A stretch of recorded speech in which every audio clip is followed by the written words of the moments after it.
আসসালামু আলাইকুম। আশা করি আপনারা সবাই ভালো আছেন। আমিও আলহামদুলিল্লাহ ভালো আছি। আমি আজকে আপনাদের সামনে একটা ভিডিও নিয়ে এসেছি। আমি আসলে ভিডিও করি না, তো এই ফার্স্ট টাইম আমি ভিডিও করছি। আশা করি আপনাদের খুব ভালো লাগবে। তো এটা হলো আমার ছাদ বাগান, আর আমার ছাদ বাগানটা আমি আপনাদের সাথে শেয়ার করতে চাই। খুব শখের একটি ছাদ বাগান আমার, যেটি আমি আপনাদেরকে দেখাইতে চাই। এখানে আমি অনেক ধরনের গাছ বুনেছি, তার মধ্যে টমেটো গাছ, তারপর সজনা গাছ। আপনি দেখতেই পাচ্ছেন আমি একটা বস্তার মধ্যে সজনা গাছের একটা ডাল বুনেছিলাম, সেটা থেকে এত সুন্দর সজনা হয়েছে। আমি যখন সজনাগুলো পারবো তখন আমি আরেকটা ভিডিওতে আপনাদেরকে দেখাবো। এখন আমি আমার টুকটাক যে গাছগুলো আছে এগুলো আপনাদের সাথে শেয়ার করছি। এখানে অনেকগুলোই গাছ আছে, তার মধ্যে আমার সবথেকে প্রিয় গাছ হলো এই সজনা গাছ, যেটার মধ্যে আপনারা দেখতে পাচ্ছেন অনেকগুলো সজনা ধরেছে। একটা ছোট্ট ডাল কেটে আমি এই বস্তার মধ্যে বুনেছিলাম, আর সেখান থেকে অনেক বড় হয়েছে গাছটা। গাছটার মধ্যে কিন্তু পাতা খুবই কম, কিন্তু সজনার পরিমাণ খুবই বেশি। দেখতেই পাচ্ছেন এতটুকু একটা ডালে কি সুন্দর সজনা ধরেছে। সজনাগুলো খুবই সুন্দর হয়েছে। আপনারাও চাইলে আপনাদের ছাদের মধ্যে আপনারা এইভাবে সজনার ডাল কেটে বস্তার মধ্যে এইভাবে বুনতে পারেন, তাহলে আপনারাও এইভাবে নিজের বাসায় সজনা পেড়ে খেতে পারবেন। দেখতেই পাচ্ছেন কি সুন্দর সজনাগুলো। আমি সকাল সকাল ঘুম থেকে উঠেই সজনাগুলো পাড়তে চলে গেছি।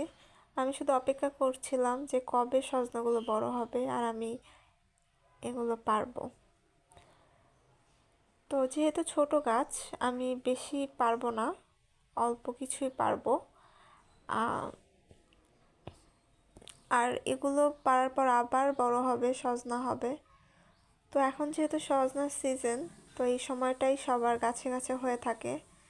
তো আমি খুবই আনন্দ পাই যখন নিজের গাছ থেকে কোনো ফল ছিঁড়ি, সেই মুহূর্তটা আমার কাছে খুবই ভালো লাগে।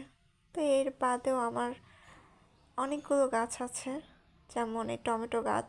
টমেটো গাছে অনেকগুলো টমেটো ধরেছে, আর মিষ্টি কুমড়ো গাছও আছে। সেই সাথে আমার সব থেকে পছন্দের আরেকটি গাছ হলো বোম্বাই মরিচের গাছ, মানে নাগা মরিচ। তো নাগা মরিচের গাছটা আমি বুনেছিলাম, সে একটা বস্তার মধ্যেই গাছটি বুনেছি আমি ছাদের উপর। এত পরিমাণ মরিচ ধরে যা বলার বাইরে। মানে গাছের পাতা দেখা যায় না, গাছের পাতার থেকে মরিচগুলোই বেশি। আর মরিচগুলো এত সুন্দর সুঘ্রাণ, এত সুন্দর সেন্ট, অনেক সুন্দর। তো বোম্বে মরিচের বিচি ফেলেছিলাম, সেখান থেকে অনেক সুন্দর এরকম মরিচ ধরেছে আমার গাছে। তারপর এখানে হলো মিষ্টি কুমড়া গাছ আছে, আরেকটা মরিচ আছে, এটা হলো কৃষ্ণচূড়া মরিচ। তারপর এখানে আরও কিছু গাছ আছে। আমার ছাদে অনেকগুলো মরিচের গাছ। এখানে কৃষ্ণচূড়া মরিচ আছে, তারপর মিষ্টি কুমড়া গাছ, তারপর এখানে একটা ডালিম গাছ আছে, যদিও ডালিম ধরেনি এখনো, তারপরও ডালিম গাছ আছে আমার। তারপর এখানে আরও কিছু মরিচের গাছ আছে। এখানে দেখতে পাচ্ছেন আরও একটি নাগা মরিচের গাছ। কি সুন্দর মরিচ, মাশাল্লাহ, কেউ মাশাল্লাহ বলতে ভুলবেন না। অনেক সুন্দর নাগা মরিচ। দেখেন একটা মরিচ পেকে গেছে, কি সুন্দর। এখন এই পাকা মরিচটা থেকে আপনি আবারও বিচি ফেলতে পারেন, বিচি ফেলে দিলে আপনার হলো মরিচগুলো বড় হয়ে যাবে আবার। তো আপনি এখানে দেখতেই পাচ্ছেন, এখানে আমি ড্রাগন গাছও বুনেছি। ড্রাগন ফল যদিও এখনো হয়নি, এটা প্রায় 1 বছর হবে এই গাছটা আমি বুনেছি। এই গাছটা বড় হতে কিন্তু অনেকটা সময় নেয়। আমি এখানে ড্রাগন গাছ বুনেছি একটা পটের মধ্যে। কি সুন্দর, ছাদের উপরে ড্রাগন গাছ বনে আপনারা ফল খেতে পারেন, যদিও ড্রাগন ফলের এখন অনেক দাম। তো এখানে আমি লাল শাক গাছ বুনেছি। কি সুন্দর লাল শাক গাছ হয়েছে, অনেক সুন্দর লাল শাক গাছ বুনেছি আমি। তারপরে এখানে আরও কিছু মিষ্টি কুমড়া গাছ আছে।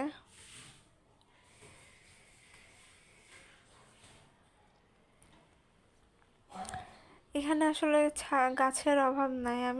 আমি চেষ্টা করেছি সব ধরনের গাছই রাখতে, যেমন পুঁইশাক আছে, পুঁইশাক গাছ আছে। তো এই গাছগুলা আমার খুবই শখের, যেটাকে শখের ছাদ বাগান বলে। তো সেটাই আমি করার চেষ্টা করেছি। আশা করি আপনাদের ভালো লাগবে। আপনারাও চাইলে এইভাবে সুন্দর করে গাছ বুনতে পারেন আপনাদের ছাদে। এখানে মিষ্টি কুমড়া গাছ অনেকগুলো বুনেছি আমি। কি সুন্দর ছোট ছোট পটের মধ্যেই গাছগুলো কত সুন্দর হয়ে বেড়ে উঠতেছে, দেখে খুবই ভালো লাগে। এখানে নিয়মিত পানি দিবেন, কারণ গাছ পানি ছাড়া হবে না।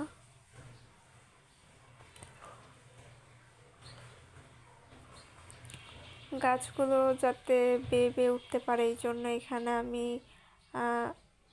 লাঠি দিয়ে দিয়েছি, যাতে গাছগুলো বেয়ে বেয়ে উঠতে পারে।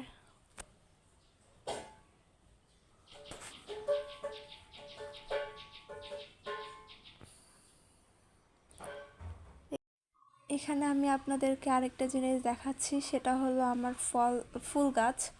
তো আমি আমার ছাদটাকে আরও সৌন্দর্য রাখার জন্য অনেক ধরনের ফুল গাছ বুনেছি। দেখেন কি সুন্দর ফুল ধরে আছে। তো আমি অনেক ধরনের ফুল গাছ বোনার চেষ্টা করেছি, যদিও আমার নামগুলো ঠিকভাবে মনে নাই, কিন্তু আমি ফুল গাছগুলো বুনেছি। সকালবেলা যখন ঘুম থেকে উঠে আপনি ছাদে যাবেন, তখন আপনার মনটা একদম ফ্রেশ হয়ে যাবে, অনেক ভালো লাগবে ফুল গাছগুলো দেখলেই। তো এই জন্য আমি ফুল গাছগুলো রেখেছি আমার ছাদের সৌন্দর্য বাড়ানোর জন্য।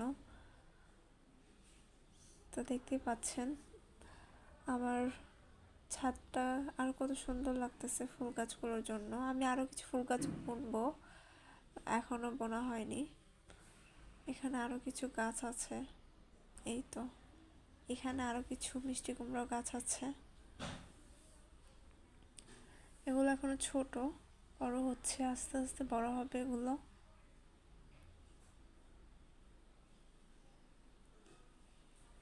মাশাআল্লাহ, কি সুন্দর গাছগুলো। আজকে আমি এটুকুই রাখতেছি, পরের ভিডিওতে ইনশাল্লাহ আপনাকে আরও কিছু দেখাবো। এখানে শুধু গাছই দেখাবো না, আমি আরও অনেক কিছু দেখাবো। আসলে আমার লাইফস্টাইল অ্যান্ড যদিও আপনাদের কোনো আগ্রহ নেই আমার লাইফস্টাইল নিয়ে, তারপর আমি চেষ্টা করব সব কিছু দেখানোর।